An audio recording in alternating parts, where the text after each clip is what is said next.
I need your energy. This world is killing me. Light it up.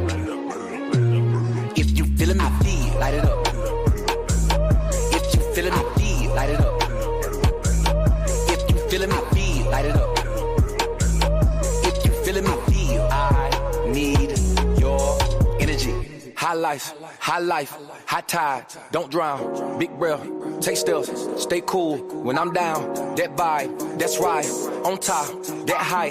I fly, skydive, high five, we won't die. See hope, see drive, see why. And my eyes, win big, win life. Take off, bye-bye, no slip. Black ice, they shoot, lit fly. Don't stop, must try. Energy, that's why I'm doing the most. In the middle of the road, I'm running the globe. I'm fighting for those that give everything to get back what they owe. So close, don't fold. Live bright, live bold. Kick back, get goals. Light it up for yours. I need your energy. I need your energy. This world is killing me. Light it up. If you feeling my feet, light it up. If you feeling my feet, light it up. If you feeling my feet, light it up. If you feeling my feet, I need your energy. This what they want, this what they need, this what we on. Took it worldwide and brought it back home, turn it on. Energy. Never been scared, always prepared, taking you there. You need to be here, hands in the air, yeah. Energy. Flossed up, fly like a salsa, live in the moment. Get it, own it. Live it, breathe it, zone it. No time to waste, no time to slow down when we out on the chase. Don't be pumping your brakes, when you coming from nothing, you do what it takes. Dodging these gunshots, man, still gotta stay focused. Ain't no sleep, stay awoken, gotta keep your eyes open. When all of my energy gone, don't leave me out on my own. Don't leave me all on my own. Light it up, light it up, light it up, light it up. I need your energy. I need your energy. This world is killing me. Light it up. If you feeling my feet, light it up. If you feeling my feet, light it up. If you feeling my feet, light it up. If you feeling my feet, I need your energy. You love me, especially different every time. You keep me on my feet, happily excited by. What is up, SFL Nation? Welcome back to SFL Nights with AJ Striker. Thank you so much for joining me today or tonight or whenever you decided to hit that play button or turn on that radio dial. I really appreciate it, y'all. I really hope that y'all enjoyed that track. When I heard it, it literally gave me all the positive energy in the world. And to whom we're going to be actually interviewing tonight, the coaches of the SFL, I think they need all of the most positive energy that you can throw at them at this time. Short season, right? We're short off season, I should say. Getting ready to go straight into another one, like in a few weeks. Sure, they're kind of nervous, like, oh man, like we just ended. Like, can I get a break, And so what I'm hoping that this whole show will bring is that positive energy that they're going to need to be able to continue to give us a great product in the SFL. So this show is dedicated to coaches. I did invite a whole bunch of coaches. Some of them couldn't make it, but I am so grateful and so glad that for the ones that did. All right, so we're going to go ahead and get started. First up, I'm going to invite Mr. Jason Peace. He is co-owner, as well as coach of Philly.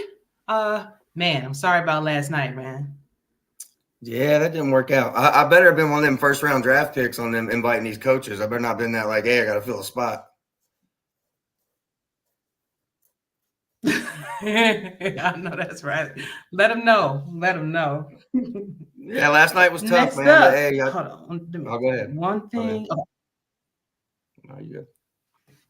No, go ahead, dear. We got that lag going on. So I don't need to talk anymore about last night. I can forget about it. No problem. Got you. Next up, Mr. Ramos Lynn. He is coach and co-owner of the Mexico City Aztecs joining us. How are you doing, sir? I'm well. I'm well. Thanks for having me. I appreciate you.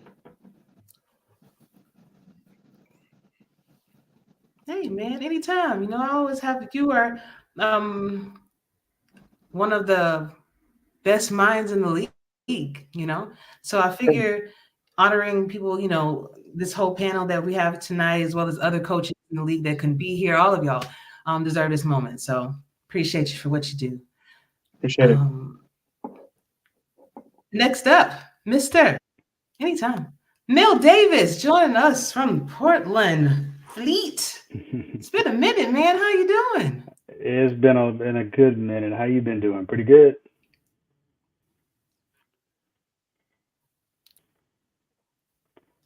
Been great. Everything's been Good, great on my man. side. Man, Yeah. You still got me? awesome to hear. Awesome to hear. Forgive the lag, Okay. everybody.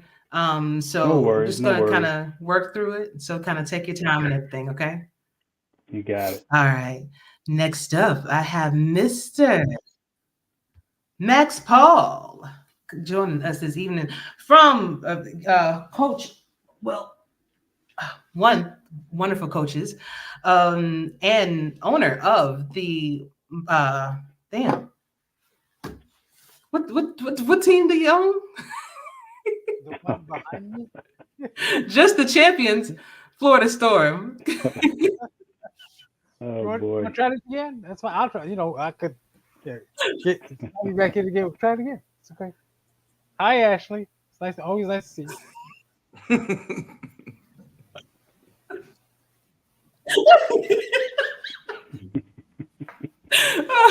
That's a hell of a way. That's a hell of an boy. introduction. I'm sorry about that, man. I'm sorry about that. I was kind of. I love you. Last but not least, we have head coach Chad Stinton from the Queen City Corsairs. How you doing?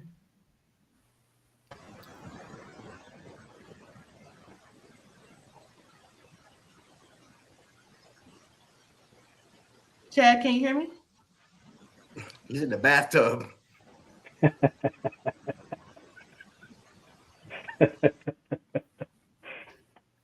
We're playing with the rubber ducky, man. Come on. Oh boy. Oh my gosh. No worries. We're gonna let him get that sorted out. It's all good. It's all good. I'm gonna go ahead. When you, Chad, let me know when you're ready. We're gonna go around to everybody first, okay? So let's go ahead and get started with everything. Um, 1 second.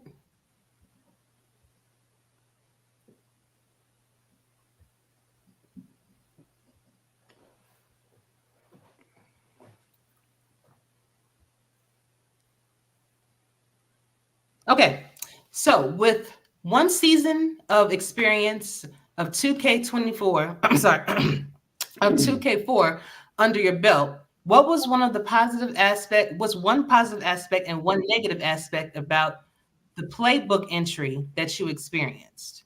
And I'm going to start with you first, Max. Having to start from scratch anytime you made one simple mistake.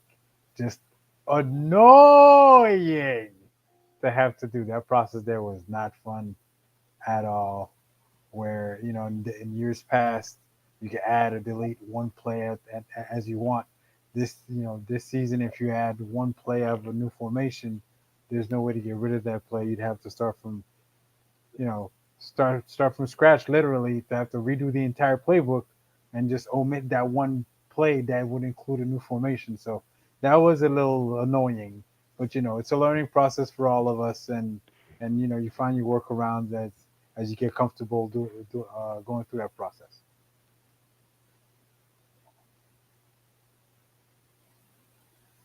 Okay. What about you, Ramos?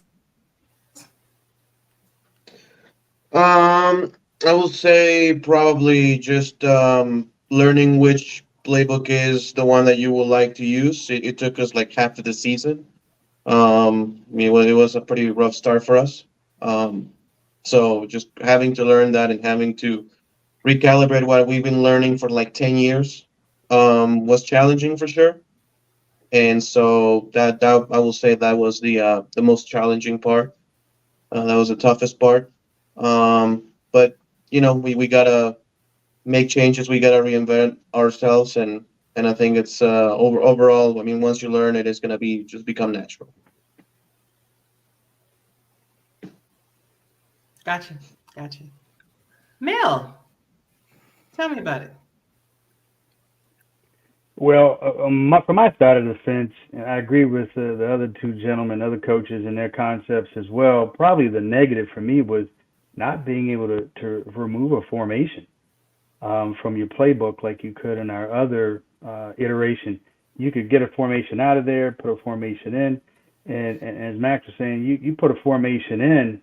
I had versions 2.1, 2.2, 2.3. Because, like you said, you'd have to create another whole playbook if you didn't kind of watch that. And then you had to be careful about taking certain plays out.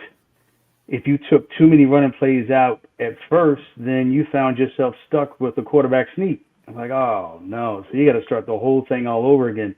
That was kind of a challenge, not really being able to create that true, I guess you could say, a true playbook from scratch was a challenge.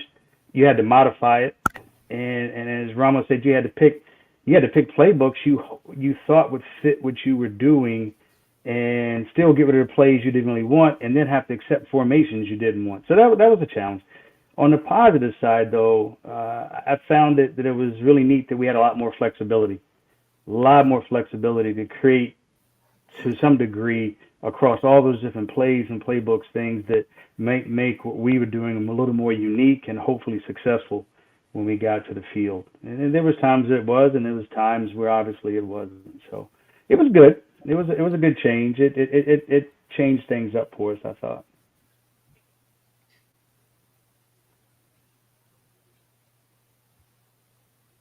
Okay. Gotcha. Thanks. Jason, what about you? I think positive is just being able to look around at a bunch of different types of plays rather than just using the same APF plays over and over and over. And I think that was kind of the positive. The negative is pretty much what everybody else said, especially now since in the minors, we haven't been able to change formations at all. You picked a playbook and you ran those formations. You weren't allowed to add any or take any out at all. So, you ran with what you got. There's only so many plays you can find from those formations that you want to run when you take out all the stuff that nobody likes to run. The stuff that everyone knows it doesn't work. Then you got to go try to find to get to that 230, and get into that 230 when you can't add formations or anything is wait till y'all get onto that. That's fun.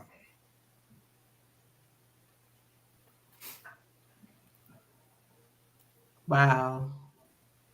Yeah, I kind of figured that was going to be the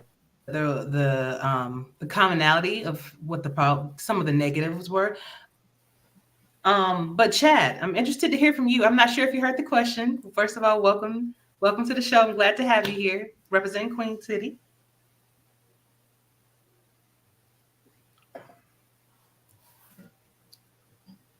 Can you hear me?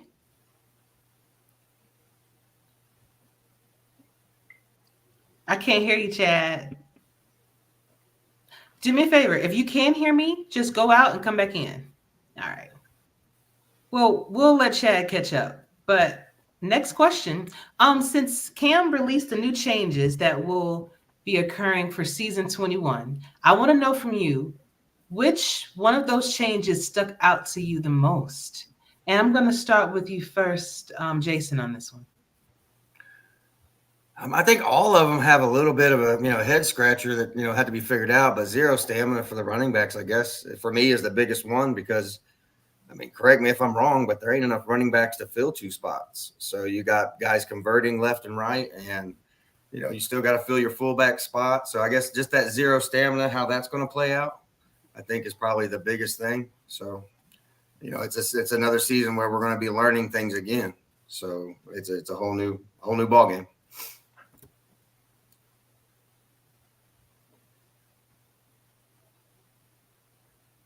Gotcha. Ramos?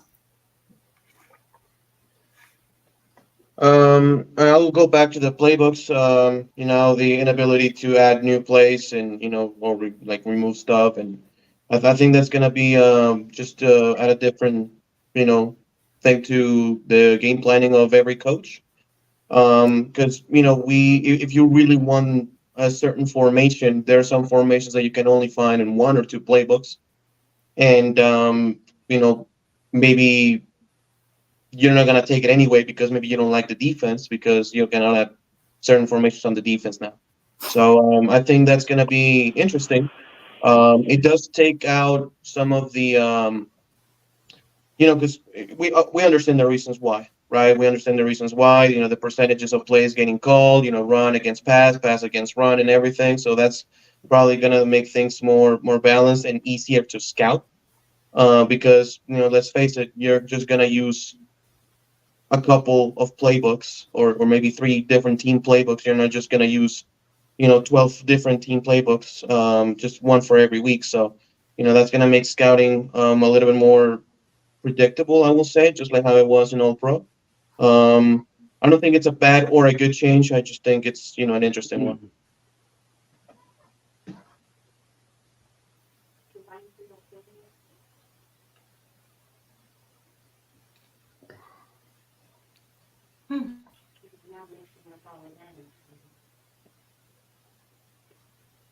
Uh-oh. Mel, what about you? Well, I'm a concur with both the other coaches. To me, the playbook is the creativity associated with making your playbook. I think is what makes being a coach exciting. And I'm agree with Ramos. It's not good or bad, but I'm kind of indifferent to it because the fact that now I cannot go reach and bring a formation into a playbook I'm currently using, boy, that just kind of takes your creativity, and I don't want to say it cuts it in half, but it does diminish it and change the dynamic of what you're doing because you're now using more or less, you're using pre-printed playbooks. And that's fine. I mean, you got however many of them there are teams in the league in the actual game, but it's going to make it easier for scouting because guys are going to be able to figure out more or less what you're doing. But I'm not sure how that's really going to play out on the field because I think as coaches, it's going to put more of a challenge on us to now, we might have 3, I think we can have no more than 4 playbooks. That is, I'm not crazy about it because I think, like we play a 3-4 defense. Well, there's not that many 3-4 defenses in the game. I mean, that's no surprise to anybody. So in that context, boy, that just made scouting even easier for teams like us that are 3-4s because all you got to do is look down to the number 3-4s and go with it. Beforehand, I could go play in a playbook that had 4-3 and add a 3-4. Well, now that totally skews and makes things 10 times harder. So I don't know. We'll see how it works out. The scouting aspect of it is what it is. I mean, we have a coach on here that won the championship. Obviously, scouting works, but at the same time, I'm not sure if we've tilted the scale too much more to make scouting so much easier and how it's going to affect gameplay. We'll see. I think Ramos said in APF, it was pretty straightforward. Everybody's pretty much doing the same thing, and they almost had to. In this case, do we still have to? No, but it's going to kind of narrow down that creativity. And that's what's fun about coaching. You start losing your ability to be creative and kind of come outside of the box with what you're doing. I think that makes it different, just different. We'll see. And prayerfully, it's something we will all work out and work through. And still, somebody's going to come out on the positive side with, a great record and playoffs and championships. So it's all going to work out. It's just going to be another change that we have to adjust to and see how it plays.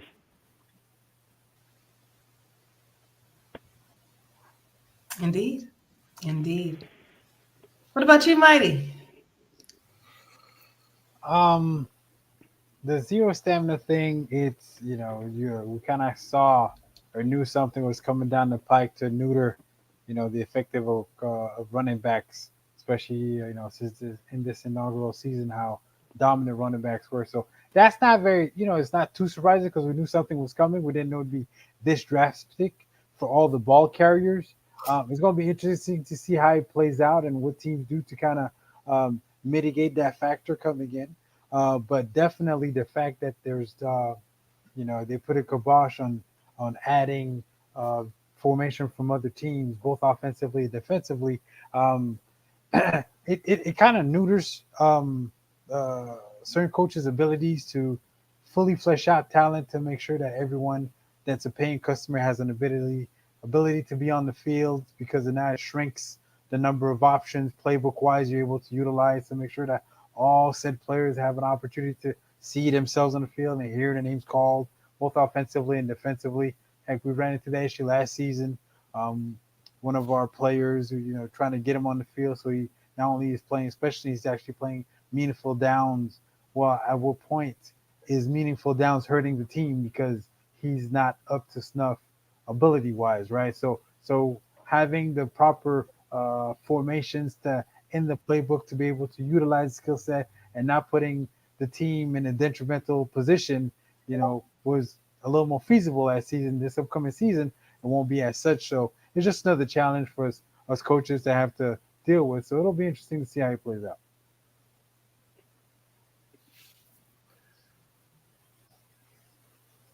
Gotcha. I'm gonna try to add Chad back in on this. Come on, Chad. Come on, man. Can you hear me now? Chad? Dadgummit, Yes. can you hear me? Thank you. Are Sorry, you I'm was a at drum work. roll, man, that whole time? I'm at That work, was so I was that trying to use my time. work computer. Gotcha. Well, welcome to the show. I really appreciate you for being here. I'm actually gonna start with the question that we're currently on. Okay. And then because I know Mighty is on a time thing, so I want to kind of get through as many questions Yep. as we can while he's here. Current question is, since Cam released the new changes that will be occurring for season 22, I just want to know which one of those changes. Oh, which one stuck out to me? Oh, probably the whole not being Yes. able to add formations to a playbook. Probably more than anything, because to me, like some of the other coaches have said, it kind of takes away that creativity level as being a coach, because sooner or later you're going to be able to narrow down what each team is running, either defensive or offensive wise. So it just kind of makes it a lot easier for scouting than what we had this past season. Before I move on to the next question, I remember the conversation being how it was so much of a variety that it's you oh man, it was so much of a variety that you actually needed. You wish that it was, or some people were wishing that it was smaller, maybe like a smaller pool to pull from. And so it's interesting to kind of hear after that experience. Now, they're saying, hey, well, we're just going to narrow it down. And now the perception is now it's going to limit the creativity. So that's interesting to me. But okay. I mean, you're going to get that from either side. There's going to be some of So us I that want to like know, it, some guys, of us why that did don't. you decide? True. That's very true. Very true. So why did you decide to be a coach in the SFL in the first place? And are you still happy with that decision you made after all these years that you, or been all these seasons of you actually being a coach? Now, I know for some of you, this is like kind of a newer start than others. So I understand that this is definitely going to vary in answer. But Mighty, I want to start with you on that one. Season 6 playoffs. Season 6 playoffs. Watching Baltimore and Queen City play, and there's a play on the goal line. Ramos knows this play because I've said this story more than once, right? Where Queen City got the ball, I think, on around the 8-yard line, and they called a shotgun play, and the quarterback had an hour and a half. I think he had time for a bathroom break. He took a lunch break, took a nap on the field. Like it was, and he had all day. And I told TJ, you can't be affiliated with me and have that kind of performance from a defensive line. And TJ's like, you think you could do better? I'm like, yeah, I know I can. So in season 7, I became the defensive coordinator for the Baltimore Crabs, and it was all she wrote.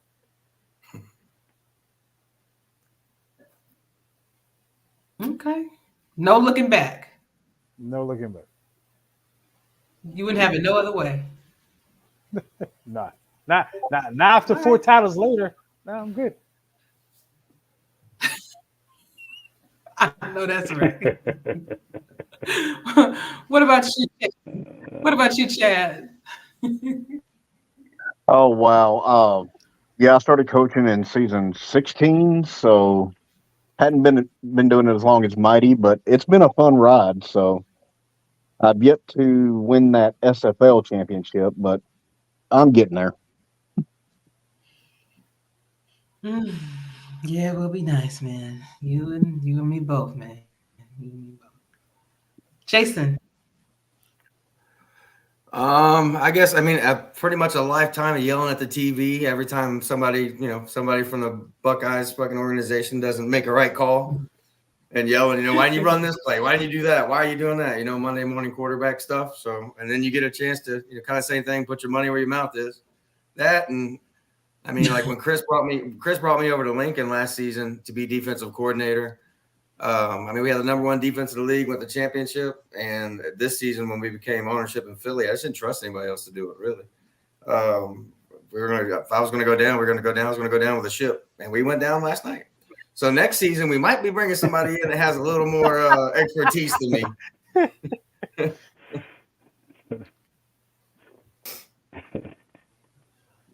Hey, man, you tried, bro. That's all that matters.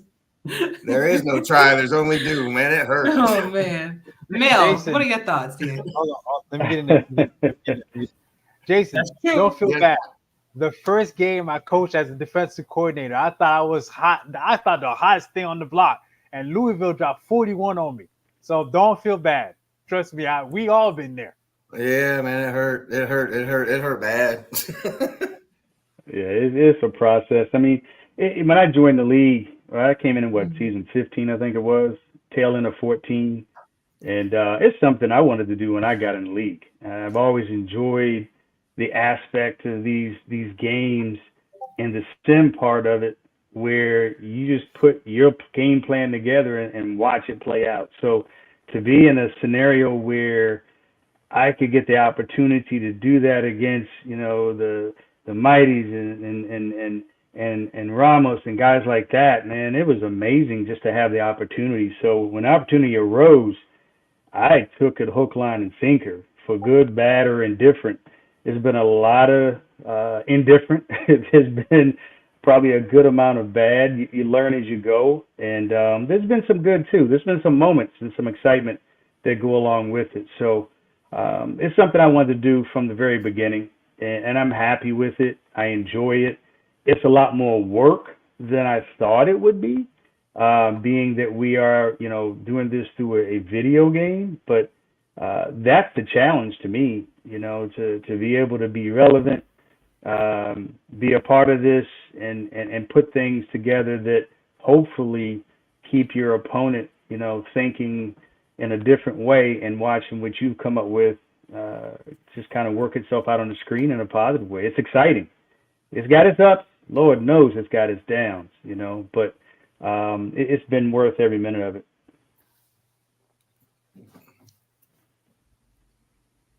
Awesome. Lastly, Ramos. Yeah, I've been coaching in this league for almost a third of my life. It's been almost a decade. And it has just become like, well, not almost, but it has become just a part of my life over the last 10 years, ever since I, became legally an adult. Even before that, I've been coaching since I was 17. I'm 26 now. So yeah, I mean, I love it, and it doesn't get any easier every year. You know, you will think that after so many years it will get easier and stuff, and we just had a 3-9 season, so go figure. Um, yeah, no, but I love it. I love it. The ups and downs. You know, the guys in the locker room. Now, you know, with Mike helping me in the coaching and the general manager duties, it's just a different experience every year, and I love it.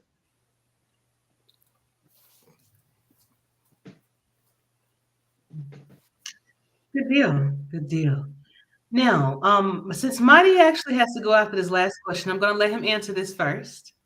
Um, this one is kind of a special one. So, in your opinion, is there a difference between X's and O's and ones and zeros when it comes to the job that you perform? I'm going to start with you first, Oh Mighty. man. Okay. Uh, Hold on. Hold on. I mean to laugh. It's just the noise I heard in the playoffs was just annoying. So when you said that, that was I wasn't laughing at you. I was just laughing at that question. Um. Okay. Is there a difference? Somewhat. Both require work. Um. But if you put okay, I've been saying this since day one, right? Coaching is work. Period. Like you, this is a grind, right? To really get to what you want to do, to understand what makes your players tick, what they're good at, what they're not good at, hiding what they're not good at. You know what I'm saying? Bringing out now what they're good at, helping build their player up to being productive enough in the system that you're trying to implement, bringing in the kind of guys that you need both on the field, off the field. Like all that is work. Not saying that to push people away, but I'm saying that so people can understand what they're getting into, so that way they don't go to Mel, be like, "Hey Mel, I want to help you scout," and then 2 weeks in they disappear, right? Because like, oh my gosh, I didn't know it was this much work in scouting, right? right, So right, I right. just wanted to understand that it's work. But what's so great about this is when you put in the work, right? And then that third down comes, and you know they were going to come out in gun empty with no back, and you got an overload blitz coming, and you know, okay, we're screaming off that edge. Someone's going about to pay the price or throw it up to the high heavens, hoping someone comes down with that ball. That ain't my team, right? So that's where it's the fun is, right? It's putting together, it's assembling. It's almost like having a gigantic Lego set, right? And then you're putting it together. You have a vision of what it's going to look like, but initially it looks nothing like what the final product will be, right? So that's where it's not, to me, it's never been 1 to 0. There's always been X's and O's, right? Because if a team's going to play cover two, I know the holes between the safeties down the sideline, right? If it's too hard, I don't have the flats, but I might be able to sneak a 10-yard out.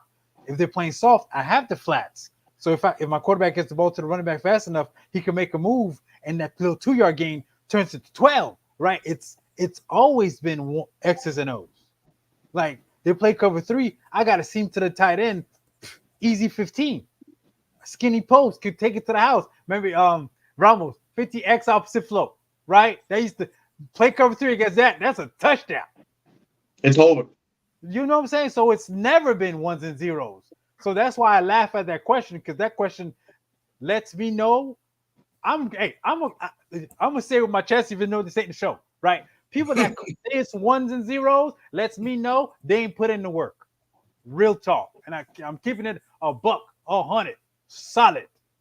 If they call in ones and zeros, they ain't put in the work. And if they say they put in the work, I'm a G check them. Show me the work. Because Ramos brought some of our playbooks. This season we used 10 different playbooks. 10. Until the championship game happened, my laptop was on since the end of last season till the championship game. Simi. I tried every playbook under the sun to see what Ron was good at, Bullet was good at, Dole was good at, Minson was good at, and then Madman Art, or my Latino Heat partner, defense hits. You know what I'm saying? Like we put in work. It's all X's and O's. Ain't no ones and zeros. Get out of here with that nonsense. But I'm just talking right now. Don't mind me. You got to end this. You got to end this with it. I'm taking my trophy and going home. Funny you say that, Jason, My- because, what was it? I think it was And last week. that's one. Let me say this, and then I'll clear the floor and let the guys do what they do. Funny you bring that up, Jason, because last week one of the guys was like, man, I can't wait for season 22 where we get to defend the title, and I had to stop in his tracks. My boy, we're not defending squat. They can't take this from you. You earned that trophy next to your name. That ain't going nowhere. You ain't defending a thing. We're gonna try to win it again, but you don't have to defend a thing. You won that thing fair and square. Let's go.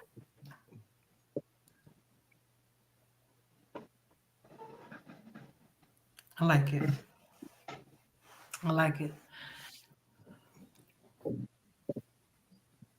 Well, Mighty, it's always a pleasure having you on, brother. I know that you got to go, and again, I wish I could hang come back around. whenever you have the time. I'd love to, talk to you and pick your brain about a whole lot of things. I wish I could hang around. I got my kicking brother from another mother that I haven't spoken to in a minute and a half. I got to make sure he's all right.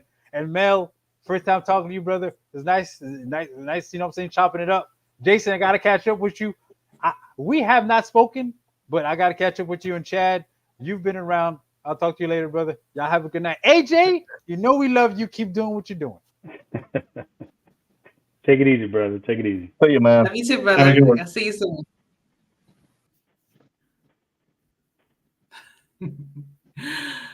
All right, guys. Now I got a few more questions for you before I let you go. But before I do, we have some chat shout outs to give. Mr. Justin Reside was the first person to say something in the chat. Queen City in the house. Coach CB acknowledging Mr. Peace is in the building. And of course, Jason saying what's up. Neil Rivers, what is going on? Thank you for being here. Really appreciate all of y'all for dropping in, as well as Skinny. I was good seeing you, dear. All right, so gentlemen, and it's funny because as I was preparing these questions for you guys already, but I wanted to confirm that with you guys because I have my own thoughts and opinions about things, but I like for everybody else to be able to express theirs freely. So what are your thoughts on having a 27-man roster now? And I'm going to start with you first, Ramos, on this. I think it's good. I think it's good for the league. I think it's good overall, especially Mel, with the rules being implemented. No, I'm still here.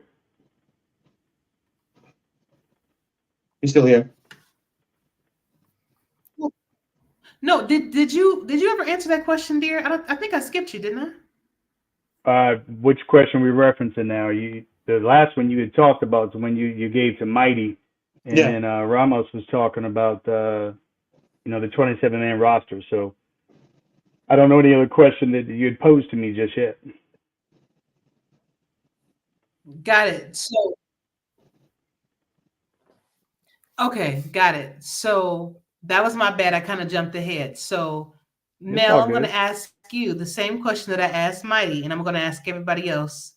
Okay. This particular question. So, in your opinion, what is the difference? I mean, is there a difference between X's and O's and ones and zeros? My bad, y'all. I jumped the gun. It's okay. Well, clarification, right? Ones and zeros, and forgive my ignorance if I'm not on point with your question, but ones and zeros, we're talking about AI, correct?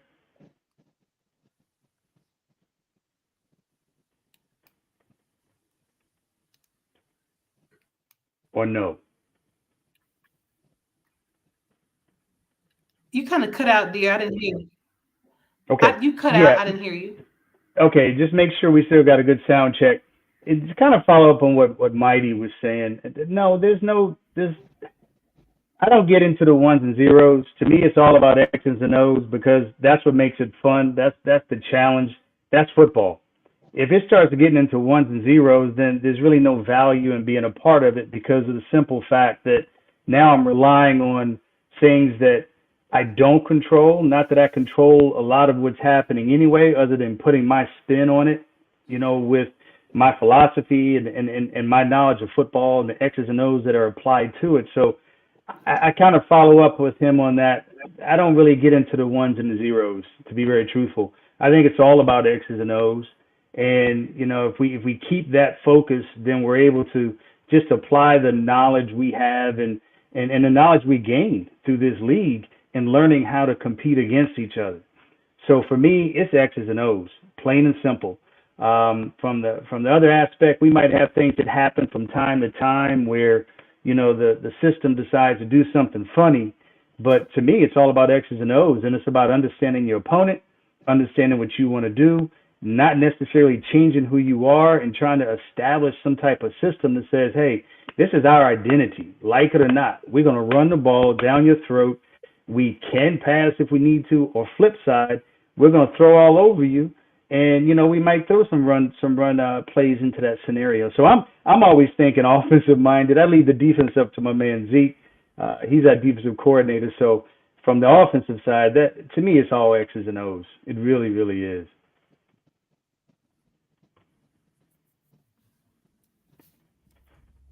Okay. Gotcha. Jason, the same question. Is there a difference between X's and O's and ones and zeros in your opinion? Well, first off, I got to say that energy that Mighty brings that just shows why what happens in Florida happens in Florida. That was pretty cool. That cat was fired up. I like that. I think when you're talking ones and O's, you're talking about if you can find a play or a certain formation, maybe where you can put a group of plays in that exploits the game in a way that it may force the defense to come out in a certain way. That's where they're talking ones and O's. And I think where that 230 plays is what the problem is. So I think it does come down to X's and O's. But really, man, when you get to where you're running the same formations and they're limited, you know, so you run a playbook that has 45 formations in it and you got to go find 230 plays. And that team only is going to run 4-3, nickel, dime, you know, and that's what you're in bear and that's what you're going to change. Everybody's going to end up running the same thing but pretty much and then it's going to come down to AI. That's like last night. And then it's AI as the job of what happens. Because you can run one sim and get a result, run the same two playbooks 4 more times and get 3 different results. So really it comes down to a lot of what that AI is going to call. Like last night in that Chicago game, I mean, Nashville has the ball under a minute around a 10-yard line. And instead of running the clock out and kicking the game-winning field goal, they come out and they pass the ball on 3rd down and leave 12 seconds on the clock, kick the field goal to go ahead, and then Chicago comes out and throws the Hail Mary, hits it to win the game. So even though if you put the X's and O's in and you find the ones and O plays, there's no guarantee of how that game is going to get called. That game should not have in no real-life football game would that game have got called that way. But in this game, it's just limited to what the AI is going to do.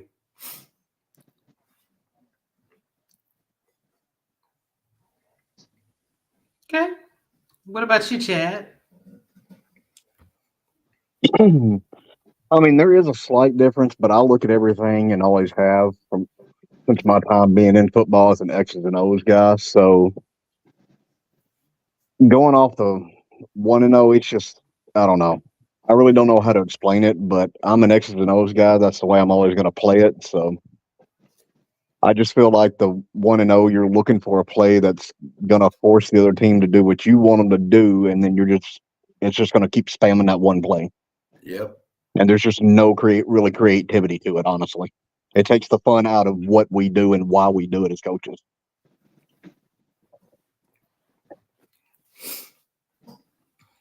All right. I got it. And Ramos.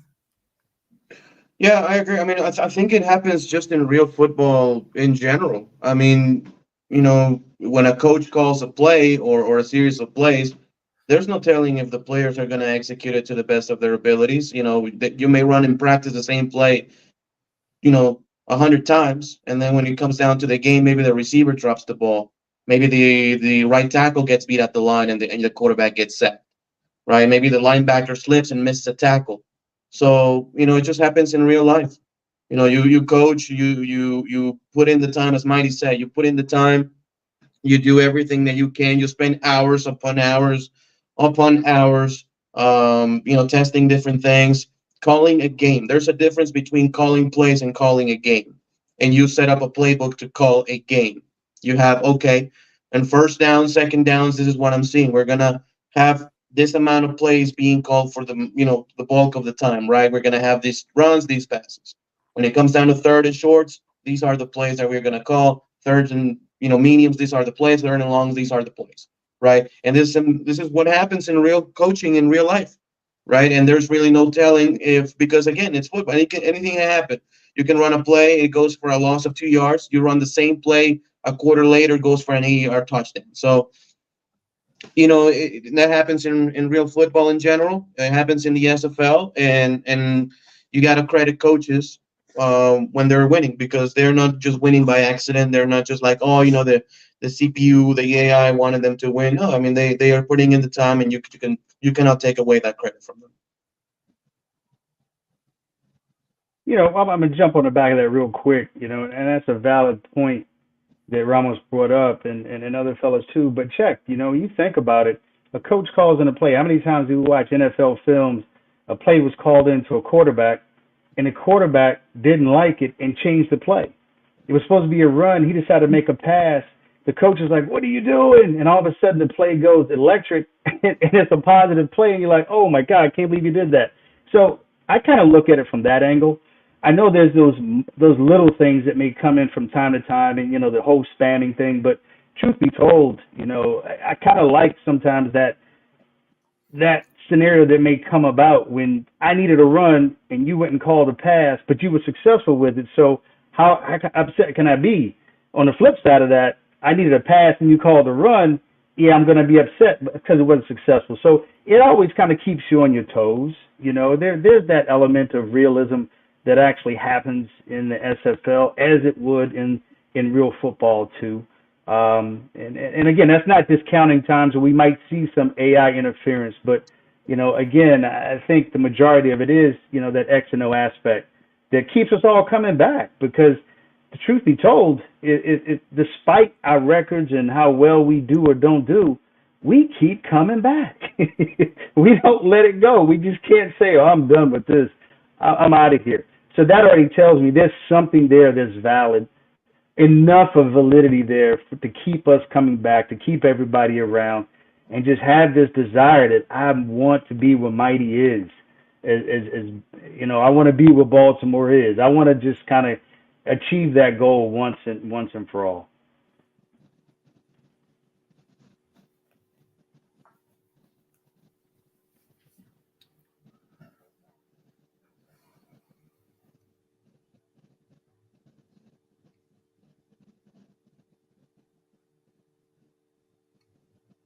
We can hear you, Ash.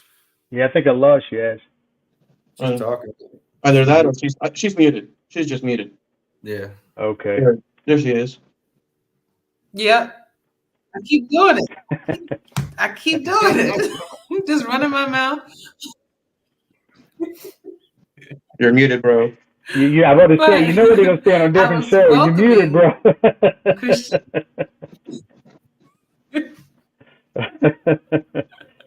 Oh, man. Yes. What I was saying was welcome Christian Zaxalupi and Ernest McCray Jr. Ernest McCray into the building this evening. Crazy. All right, so got a couple more questions for you guys. Now, make sure I pull up everything because this stuff gets a little. I don't have my +2 readers on, so y'all gonna have to deal with that for a second. I hear you. All right. I hear you.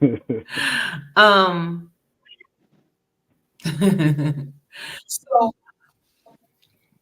this is a good one. So, what? I'm gonna ask the same question I asked Ramos. So, what are your thoughts on having a 27-man roster to work with now? Because I know for a while it wasn't.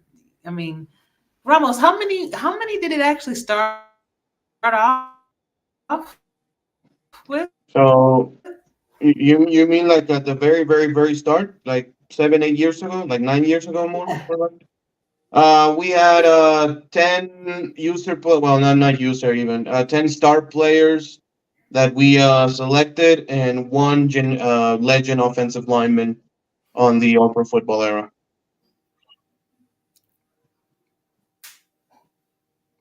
So it was a total of 11 and players. so it's grown significantly. Right. Yeah. And that's grown significantly. So my thought is like, what are your thoughts now from growing from like 11 all the way to 27? And you have to fill these positions. Otherwise, there are going to be penalties. Mm-hmm. I love it. Honestly, I love it. I think that it makes the game better. Jason, I can start with you. Oh, with him? Yeah. Oh, with me. You were talking to me or just talking to you, Jason? Sorry, you're a bit delayed, so yeah. Ramos. Oh, I lost. There you go. All right, I'll go. He lost. I'll be quick anyway. As long as the bodies are there, to support it, I guess. It's a good thing. The teams, like the teams that can fill up their rosters already and don't have to sweat it. It's great for them. I guess if you're not there yet and you're trying to scrap and find that, 7th DB or 6th wide receiver to fill that spot, or somebody to convert to an offensive lineman to fill that spot, that's what would be nice, is if we had the linemen to fill these teams properly instead of having to move people around and stuff like that. But if the bodies are there and there's enough people signed up, you got to have a spot for them. If that requires going to 27, that requires going to 27. If only half the league gets to 27 and half the league gets free rookies and half the league doesn't, then, I don't know. Maybe take another look at that number.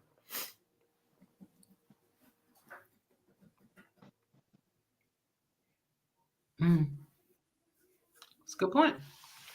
Chad, what are your thoughts? I like having the 27 players, but like he just said, it would be nice to have more linemen in the game, because I think there's one offensive lineman in the minors right now that I've noticed. So, there are teams that are still kind of scrapping to get to that 27. So we'll see how many of them are able to fill it by the time the roster lock comes around.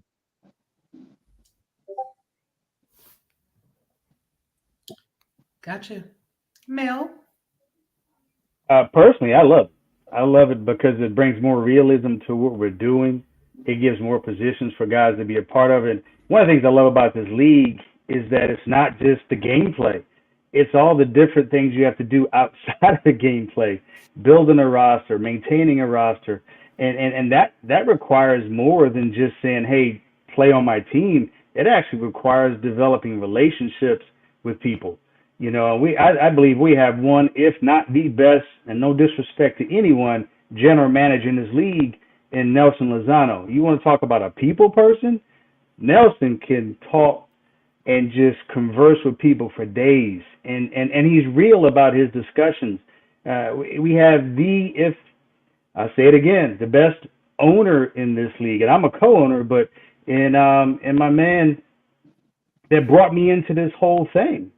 And when you talk about that, you have to be able to converse with people, because when I first joined, it was crazy. I had a conversation that, developed just from being a scout, and we were just talking, and Jacob and I were just chopping it up. And from that point, Jacob had me sold just because we were talking, where other people were discussing and talking with me through Discord.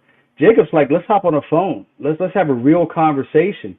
And because of that, to this day, I've got a friend I would have never, ever have met just on Discord through this league that I have in Jacob and in his family and out on the West Coast. So to me, it's just another layer, and that's what I loved about it. It's a layer I love about this league. It's about coaching. It's about winning games. It's about trying to put together game plans, but it's also about developing some type of cohesiveness with these people you ask to be on your team. And I don't disagree with other coaches. The line is where the game should be won. The trenches, like real football, we got to have offensive and defensive lines.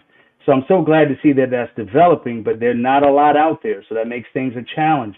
But in the same context, as we get people on our team, we have to keep them, and the best way to keep them is to have that true, prayerfully, that true relationship you've developed with people, so you have that loyalty that says, I'm not going anywhere. Win, lose, or draw, I'm not going anywhere because A, these people drafted me, or B, these individuals are really genuine about their talk with me. We talk with so many people, and it's like, has anybody hit you up, other than on Discord? And I'd say it's 50-50, but there's a majority that say, no, nobody. You guys are the first to actually ask me for a phone call.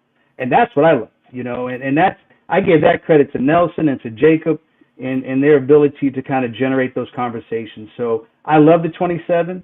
It gives more flexibility to the players we can have on our team. It becomes more challenging. So there's another game. Who's going to play? What kind of formations am I going to have? How do I get them in the game?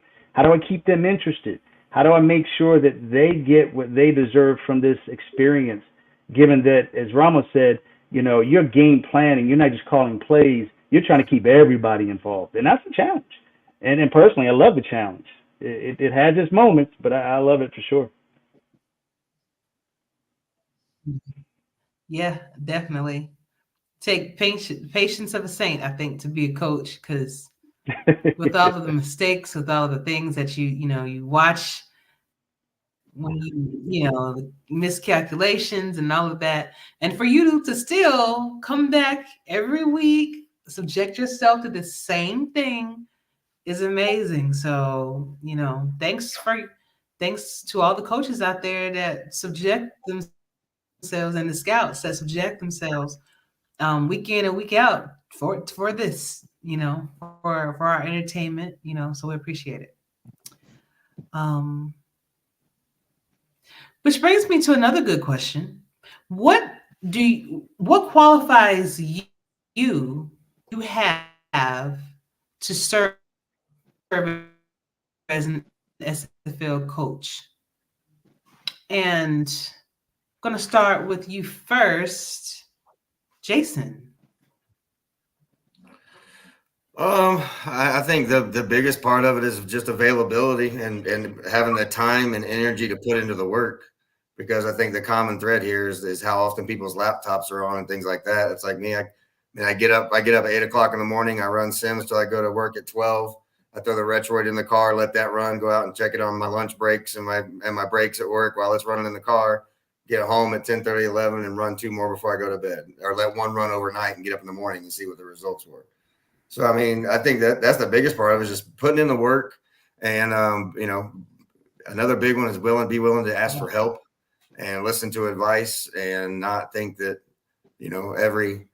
everything isn't going to work that you think is going to work. And sometimes you got to swallow your pride a little bit, I'm guilty of that. I want to bring pressure so bad every game and just get after the quarterback like it's Lawrence Taylor on the field again. And sometimes it just don't work, and you gotta realize that you can't do that week, and that's hard. So just flexibility and availability.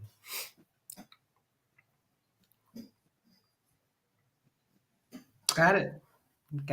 Chad, what about you? I'm going to have to go with what Jason said. It's a lot of flexibility and availability. I mean, I probably, being a coach in the SFL, probably sleep 5 hours, from day to day. My wife will look at me and be like, "What are you doing?" Because I'll be on my phone doing something. I'm like, I'm talking to Alex, I'm talking to Tom, somebody like that. It's just a constant thing for me. But it's more just my availability. I mean, I've got 3 different computers that are constantly running sims. I got my Retroid. It's just constant. That's all it is. If I'm not doing work at work, I'm doing SFL stuff from day and night. So.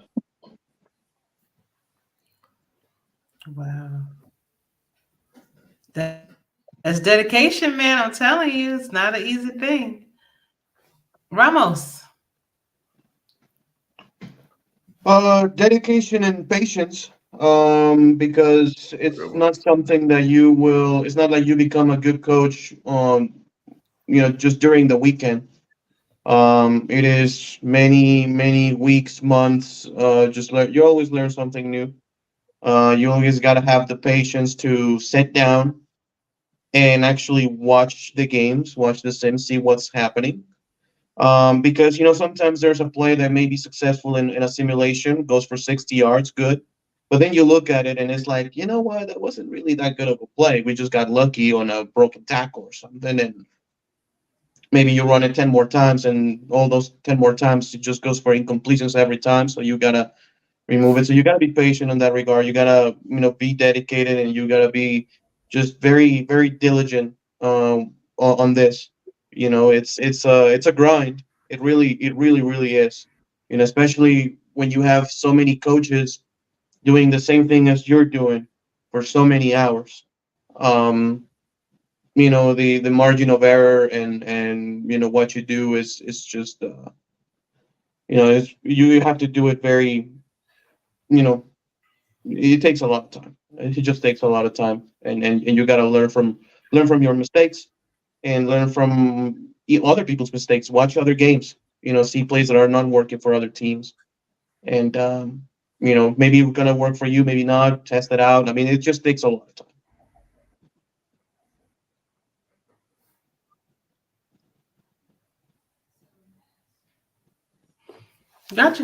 Gotcha. Mel? To back up the other coaches, flexibility, availability, dedication, patience, and to add to that list, passion, determination, and grit. That you just want to stay with this, not for me, right? If I want it for me, I can go play another video game that we all know called Madden and just have a ball and do what I want to do because it's about me.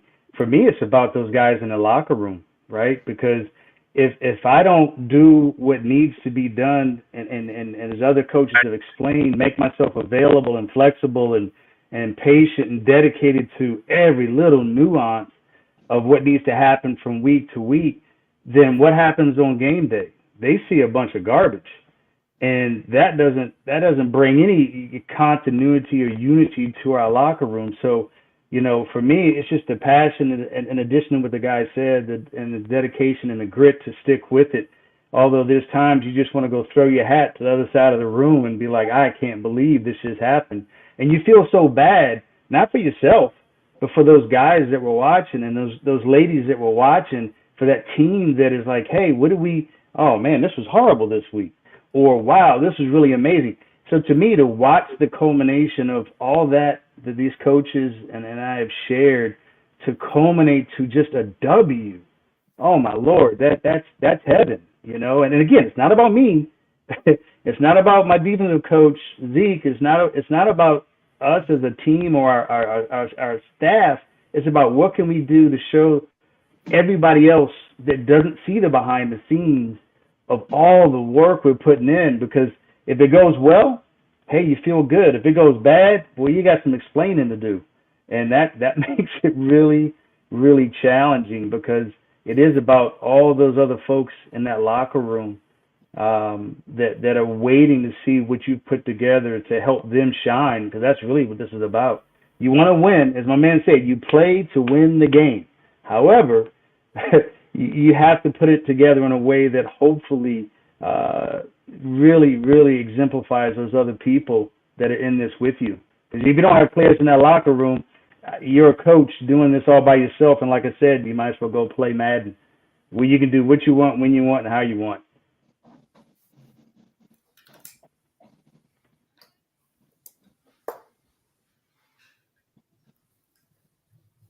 Amen. All right, then. All right. Now, gentlemen, this was a great moment. I'm thinking about doing a part 2 because I do have some other coaches that wanted to come on, but they couldn't, and they were hitting me up and saying if that was going to be able to do like another one. And I probably will. I know that there's some other questions that were on there that I was going to ask, but looking at the time, I'm actually going to kind of end things right now with one last question. And as you're answering this question, you can feel free to add your shout outs to the end of, what you're saying as well. And then I'll do another show where I can kind of feature you guys if you have the time to come back love to have you, and a couple other people that wanted to kind of chime in on some of the good stuff that we've been talking about this evening.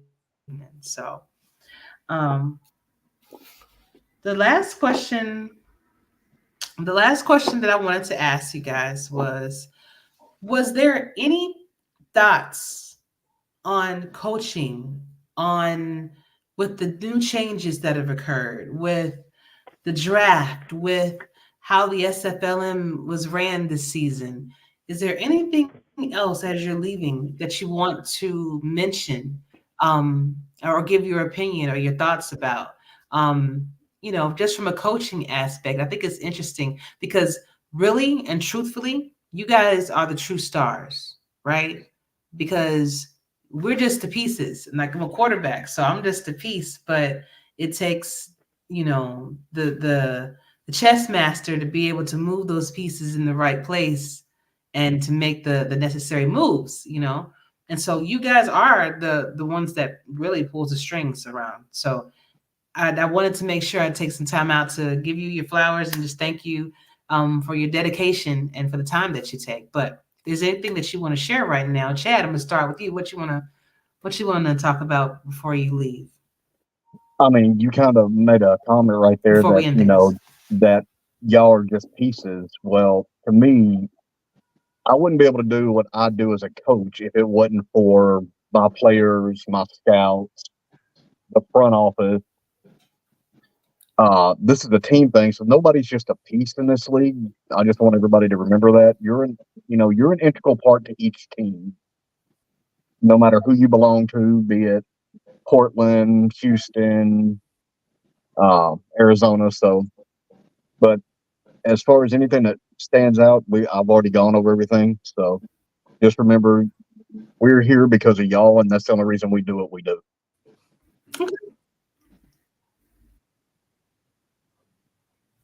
Awesome. Thank you. I appreciate your time, Chad. And I can't wait to have you back on soon, dear. Anytime, Ashley, anytime. Have a good night, dear. Ooh.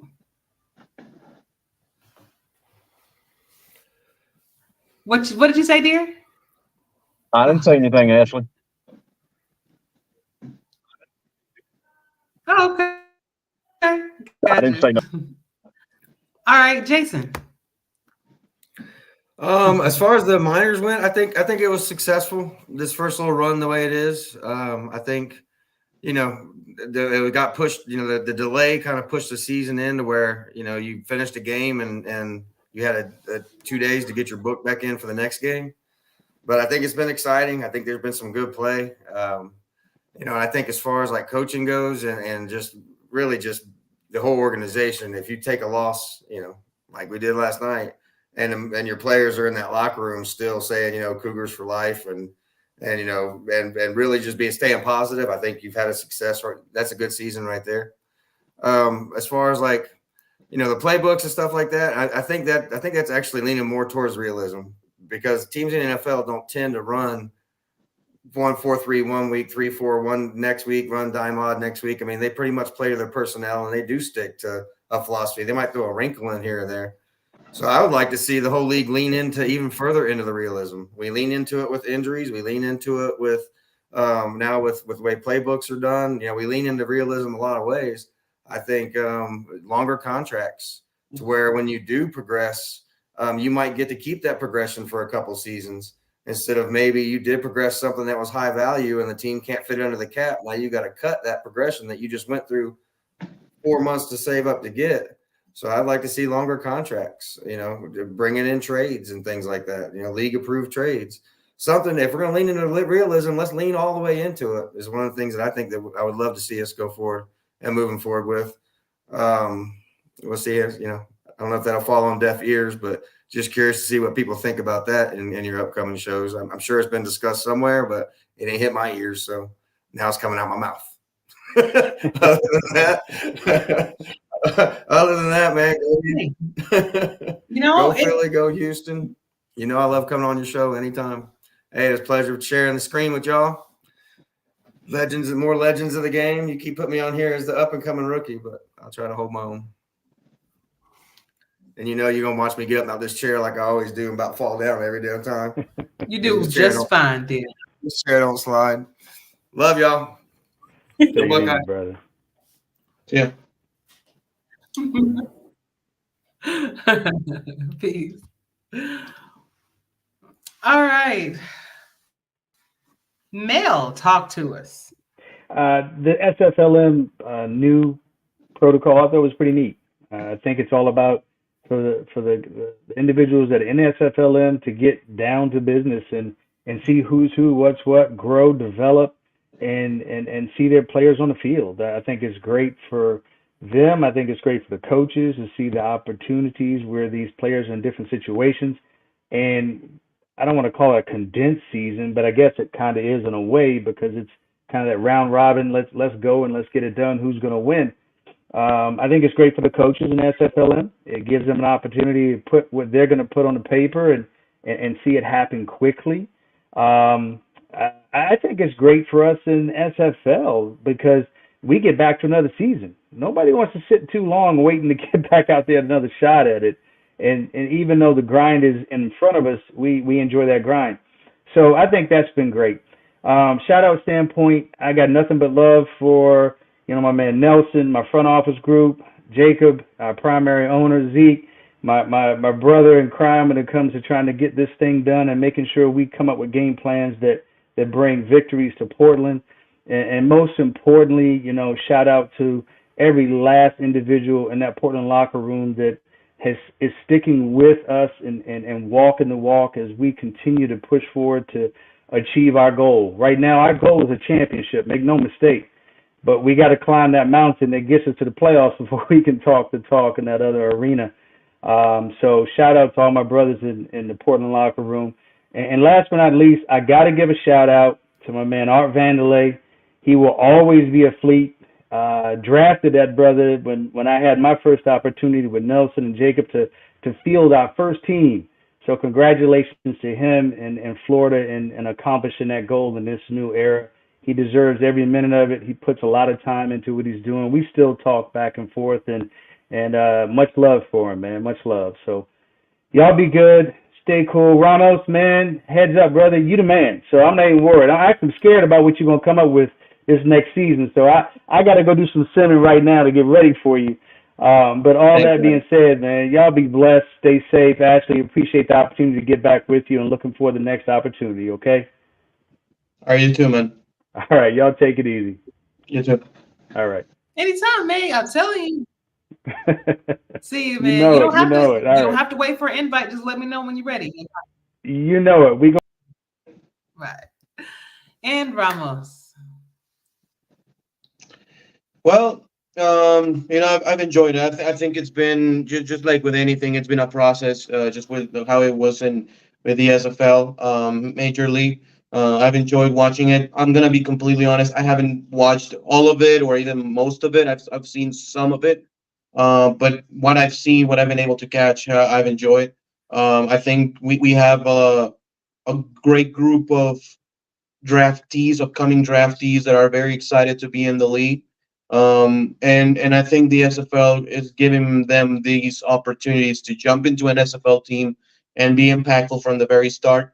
Even if you're in third stringer or fourth stringer, I think, you see with zero stamina on running backs, even if you come in as a running back too, you will have a chance to make some plays and you will have a chance to shine.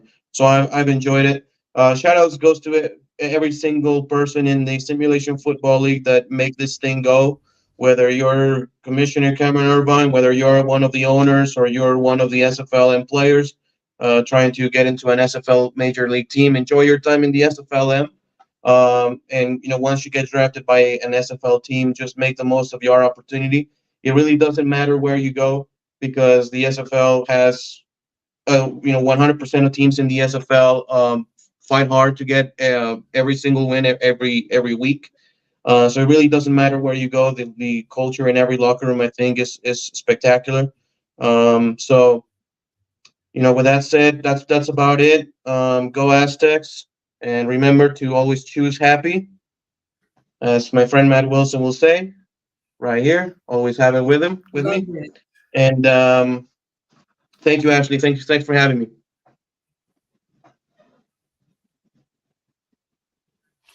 Very welcome anytime. But again, I can't wait to have you back, brother. Thank you. Bye-bye.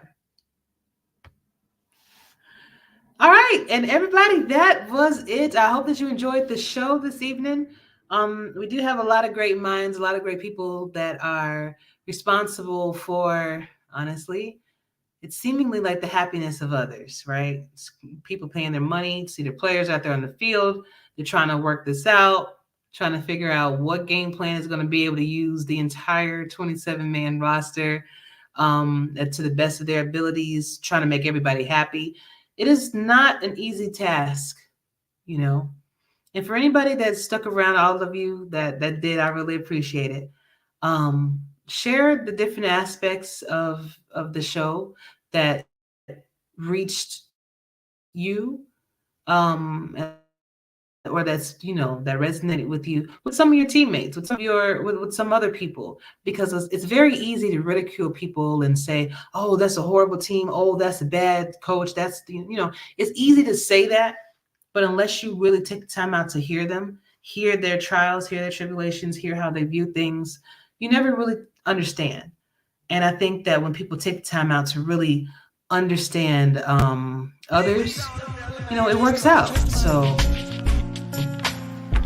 anyway, looking forward to bringing y'all another great podcast next week. But until then, y'all stay safe. You got me working. I hope it's worth it.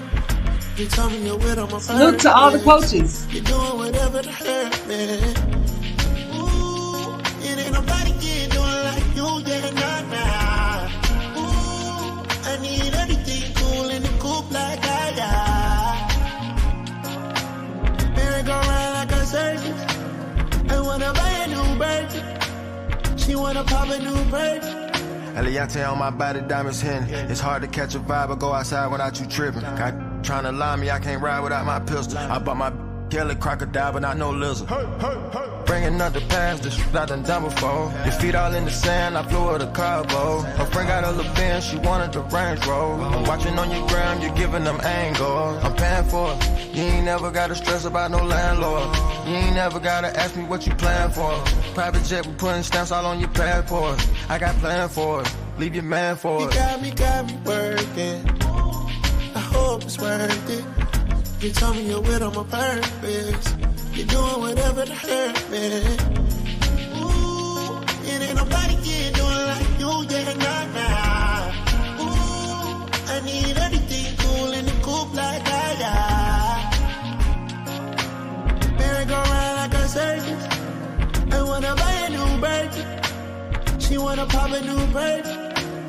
You know you want me, so why you be playing for? The message ain't delivered, so what you delaying for? You think I'm up in the run, I'm in the studio. It's petty telling your friends all the info. Now you're hardcore, you go run by you a mean code. All your friends got on Chanel, only cargo. I go narco, whacking in the scene clothes. It's a double R hearse, little mama, you seeing ghosts.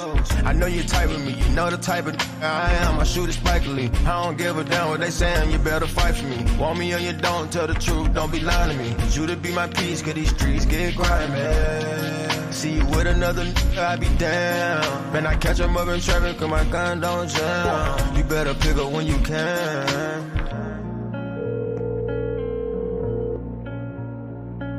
Your call has been forwarded to an automatic voice message system. 0. You got me working. I hope it's worth it. You tell me you're with on my purpose. You're doing whatever to hurt me.